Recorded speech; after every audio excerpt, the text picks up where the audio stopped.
Hello guys, good evening. Good evening na kasi mag 6 o'clock na eh. 5 minutes more to go, mag 6 na. So, dito tayo. Pag 6 o'clock na, ayan. Magpailaw ako. Ayan yung ilaw namin dito sa may dining area. Ayan. Puti siya, so tatlong kulay yan. Ayan yung pangalawa. Ayan yung tatlo. So, balik natin sa pote. So, maaga akong naglinis kaninang umaga from sa 3 kwarto. Tapos ko kaya lang. Ito yung hitsura sa sala. Di pa tapos. So, dito ko linipat yung computer ng anak ko yan. So ako na ang gumagamit kasi may laptop na siya. So ayan, may snake plants ulit. So dito tayo sa kitchen. Ayan. So ayan, may nakapatong. So galing akong market kanina.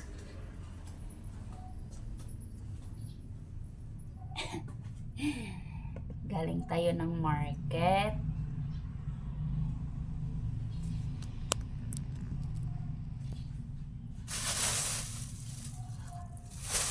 Kaya, ito yung pinamili ko sa halagang 400 pesos. Ayan o.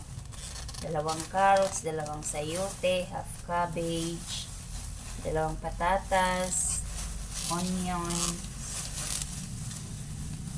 3 eggplant, then ito ma-amaze kayo sa size ng siling pangsigang. Ayan o. Mahilig kasi sila sa sili. Pero magtanim ako nito. Para ano. Kasi ang tataba o. Minili ako sa halagang 50 pesos. 180 ang kilo. Kaya 50 pesos lang binili ko. So bumili rin ako ng ayan, bangus, 2 piraso, 300 pesos.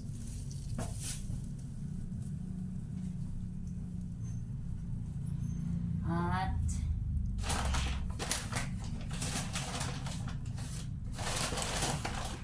ito, meron pa dito.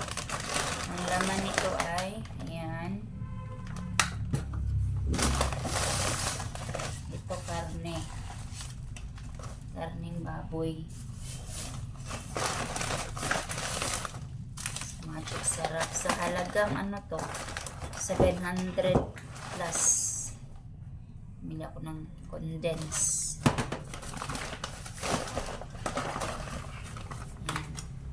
Toyo, soy sauce.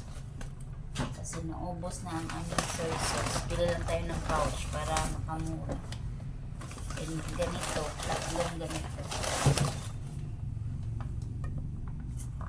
3 ganito bumili ako.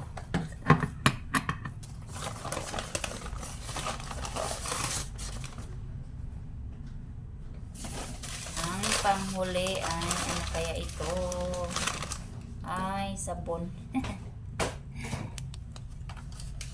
Pumili ako ng isang, anong tawag dito? Kamote. Kasi maganda ito eh. Talbos. Pag ibabal ko sa tubig para magkaugat siya. Tapos gusto ko yung dahon nito kasi purple. So bumili rin ako ng plastic labo para sa mga trash can ba. So, yun lang. At ito, sa Dali. Nag-ano ako ng chicken para sa aso. So, mag-proceed na tayo. Magluto na tayo mga guys. Meron din ito. Maganda to kasi 20 pesos lang. 200 grams. O, diba? Naka snack ka na. Makatipid pa. Oh, ayan. Yun lang. Thank you for watching. Bye!